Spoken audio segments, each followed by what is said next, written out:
The Dragon's True Face. Part 4 of 4. Kael's feet touched solid stone, but the impact felt like landing on clouds. The golden light around him dimmed to reveal a vast crystalline cavern that stretched beyond the limits of sight, its walls embedded with gems that pulsed like heartbeats. But there was no ancient dragon coiled in the depths waiting to greet him. Instead, a young woman sat cross-legged on a throne carved from a single massive diamond, and her expression could have frozen hellfire. She appeared no older than 25, with silver, white hair that moved as if underwater and eyes like molten gold that held the weight of millennia. Her skin had an otherworldly luminescence, and when she shifted slightly, Kael caught glimpses of scales that seemed to exist just beneath the surface, visible one moment and gone the next. She wore robes that looked like they had been woven from starlight itself, and power radiated from her in waves that made the air itself hum with barely contained energy. "So," she said, her voice carrying harmonics that resonated in Kael's bones, "you're the fool who woke me up 3 centuries early." Kael stared, his mind struggling to reconcile this ethereal young woman with the massive presence he had felt stirring beneath the temple.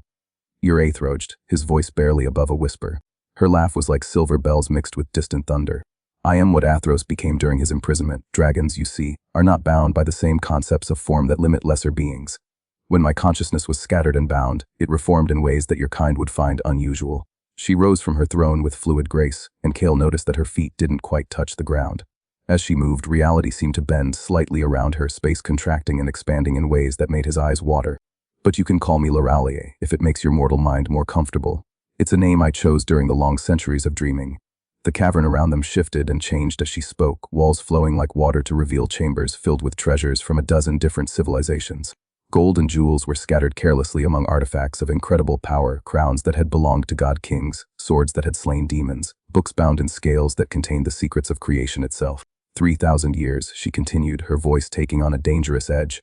"I have waited for the right moment to return, the precise instant when the Shadow King's power would be at its weakest, when the barriers between worlds would be thin enough for me to reclaim my full strength. You have robbed me of that perfect timing." Kael felt the dragon heart pulse in his fused palms, and through it, he could sense Lyralei's true nature pressing against the edges of his consciousness.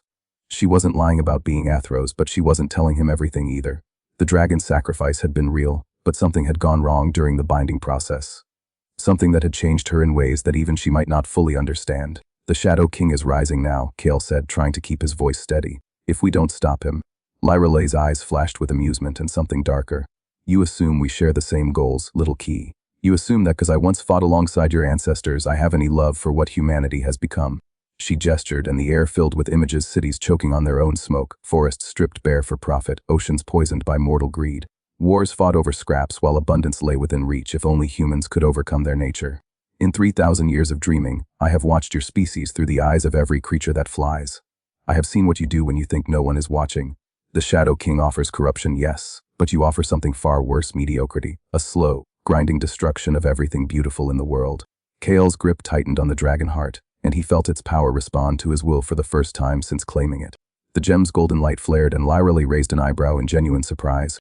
"Interesting," she murmured. "The heart accepts you as its wielder. That should be impossible for a human." "Maybe I'm not entirely human anymore," Kael replied, feeling the truth of the words even as he spoke them. The dragon heart's fusion with his flesh had changed him on a fundamental level, mixing mortal determination with draconic power in ways that had never been attempted before. Maybe that's exactly what the world needs right now, something that's neither fully human nor fully dragon. Lyralei studied him with new interest, her ancient eyes seeing layers of meaning that he was only beginning to understand himself. "You would stand against both the Shadow King and me. A mortal hybrid against powers that have shaped the world since its creation." "If that's what it takes," Kael said, and meant it. The cavern fell silent except for the distant sound of crystalline formations singing in harmony with magical currents. Then Lyralei smiled, and the expression transformed her face from otherworldly beautiful to something that belonged on the face of a pleased predator. "How wonderfully arrogant," she said, clapping her hands together. "I had forgotten how entertaining mortals could be when they thought they had a chance." The walls around them began to shift again, but this time they were moving upward, carrying both of them toward the surface. As they rose, Lyralei's form began to change, her human appearance becoming more translucent as her true nature asserted itself. "Very well, little hybrid, you want to play hero? Let's see how long you last when the real game begins." The cavern opened above them, revealing a world transformed. The temple was gone, replaced by a crater of fused glass that stretched for miles. The sky was the color of old blood, and 3 moons hung where there should have been one. In the distance, spires of black crystal pierced the horizon like the fingers of a buried giant. "Welcome," Lyralei said as they emerged into this alien landscape, "to the world as it truly is, with all illusions stripped away." The Shadow King's power has been building for centuries, changing reality itself. And now that I'm free, the final war can begin. But as Kael stared at the transformed world, he realized the most terrifying truth of all: Lyralei and the Shadow King weren't enemies. They were two halves of the same cosmic entity, and their war was actually a courtship ritual that would reshape existence itself. That's it for Part 4. Follow Untold Lores for Part 1 of our next story.